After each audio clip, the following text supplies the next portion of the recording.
जय हिंद दोस्तों, वंदे मातरम।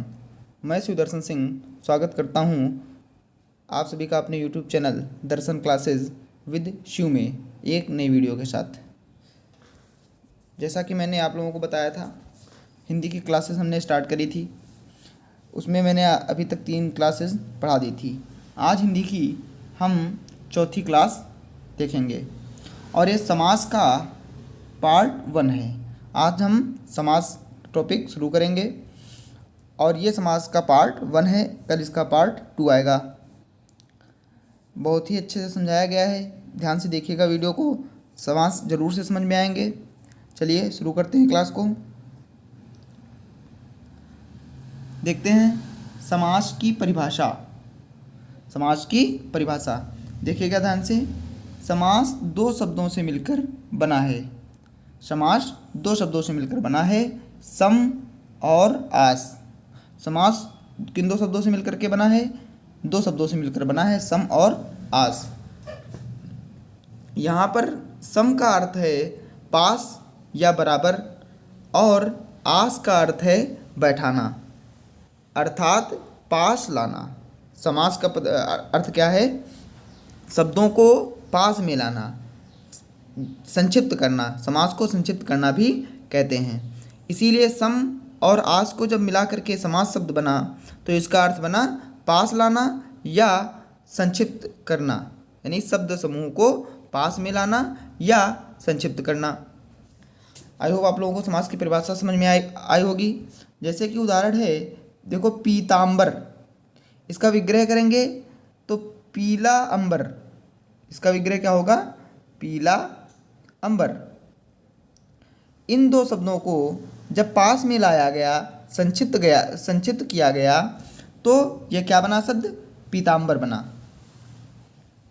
इसलिए समास की परिभाषा बताई गई कि सम और आस 2 शब्दों से मिलकर के समास शब्द बना है। सम का अर्थ है बराबर या पास में, आस माने बैठाना या फिर पास लाना, आप संक्षिप्त करना कह सकते हो समास का अर्थ। और जैसे जलमग्न, एक उदाहरण है जलमग्न, जल में मग्न।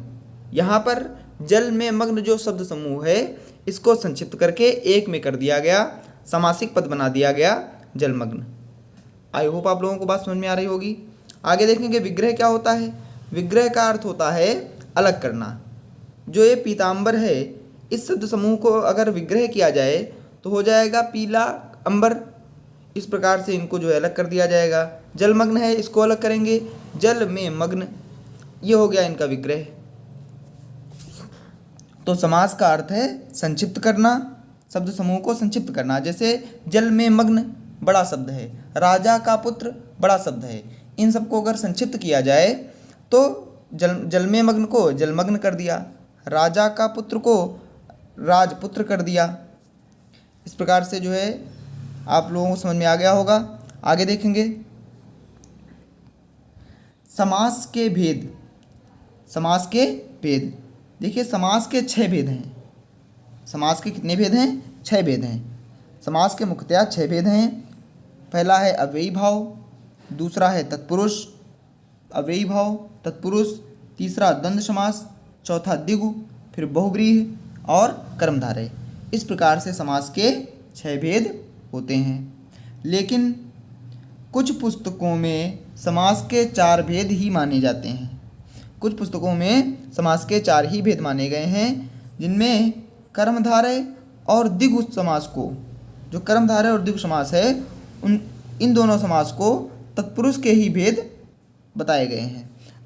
कुछ किताबों में ऐसा बताया गया है कि कर्मधारय और द्विगु ये अलग समास न होकर के तत्पुरुष के ही भेद हैं, इसलिए उन पुस्तकों में समास के 4 ही भेद माने गए हैं। लेकिन यदि आपकी परीक्षा में आता है कि समास के कितने भेद हैं, तो आपको 6 ही टिक करना है, क्योंकि समास के 6 भेद माने गए हैं। आगे देखते हैं। आगे देखेंगे हम अव्ययी भाव समास। पहला समास हमारा अव्ययी भाव समास देखेंगे। अगर क्लास अच्छी लग रही हो तो वीडियो को लाइक करें, ज़्यादा से ज़्यादा दोस्तों को शेयर करें और ऐसी बेहतरीन क्लास पाने के लिए हमारे चैनल को सब्सक्राइब करके बेल आइकन ज़रूर दबाएं, जिससे आप कोई वीडियो भी मिस ना करें। आगे देखेंगे अव्ययी भाव समास देखेंगे। जिस समास का पूर्व पद अव्यय हो और प्रधान हो तथा सामासिक पद अव्यय हो जाए, वो जो है अव्ययभाव समास होता है। जिस समास का पूर्व पद यानी पहला पद अव्यय हो, जैसे इसमें देखेंगे यथा शक्ति, इसमें दो पद हैं, एक पूर्व पद है एक उत्तर पद है। इसमें यथा पूर्व पद है और शक्ति उत्तर पद है।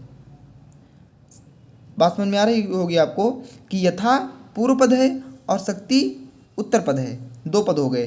तो बताया गया परिभाषा में कि जिस समास का पूर्व पद अव्यय हो, जिस समास का पहला पद अव्यय हो और प्रधान हो तथा सामासिक पद अव्यय हो जाए, वो अव्ययभाव समास होता है। अब अव्यय क्या होता है? अव्यय होता है जिस पद का व्यय न किया जा सके, व्यय अर्थात खर्च न किया जा सके, अर्थात जिस पद में कोई परिवर्तन ना किया जा सके वो अव्यय होता है। लिंग वचन और काल के अनुसार जिस शब्द में परिवर्तन ना किया जा सके वो अव्यय पद होता है। जैसे यथाशक्ति है, तो यथा अव्यय शब्द है। क्यों अव्यय है? क्योंकि आप यथा में कोई परिवर्तन नहीं कर सकते, कोई मात्रा आदि आप नहीं जोड़ सकते हैं। लेकिन शक्ति है, शक्ति में आप मात्रा जोड़ सकते हैं, शक्तियाँ कर सकते हैं, शक्ति को शक्तियाँ कर सकते हैं, बहुवचन बना सकते हैं, लेकिन यथा में कोई परिवर्तन नहीं कर सकते। इसी प्रकार से जो प्रतिदिन में प्रति है पूर्व पद, जो प्रति पूर्व पद है, इसमें भी आप कोई परिवर्तन नहीं कर सकते, ये भी अव्यय है। आजीवन में आ और जीवन दो शब्दों से मिलकर बना है, तो पूर्व पद है आ, अब बड़ा आ में आप कोई परिवर्तन नहीं कर सकते, लेकिन जीवन में परिवर्तन किया जा सकता है। इस प्रकार से देखेंगे कि जिस समास का पूर्व पद अव्यय हो और प्रधान हो तथा सामासिक पद अव्यय हो जाए। अब देखिए यथाशक्ति, ये यथा जो है ये पूर्व पद अव्यय है और शक्ति से मिलकर के ये शक्ति के अनुसार इसका विग्रह हो गया और यथाशक्ति मिलकर के एक शब्द बन गए। अब ये जो सामासिक पद है अब ये भी अव्यय हो गया। क्यों? क्योंकि यदि आप शक्ति को अलग करेंगे तब तो आप शक्तियाँ कर सकते हैं, लेकिन जब आप अव्यय के साथ इसको जोड़ दिए, यथाशक्ति कर दिए, तो यथाशक्तियाँ नहीं किया जा सकता है, अर्थात परिवर्तन नहीं किया जा सकता। ये जो सामासिक पद बना पूरा पद, ये भी अव्यय हो गया। आई होप आप लोगों को अव्ययभाव समास समझ में आया होगा। आगे देखेंगे उदाहरण प्रतिदिन, तो दिन दिन, प्रतिदिन दिन दिन, इसका विग्रह हो गया। आजीवन, इसका विग्रह, आजीवन ये समासिक पद है, इसका जो है विग्रह क्या हो जाएगा? जीवन भर।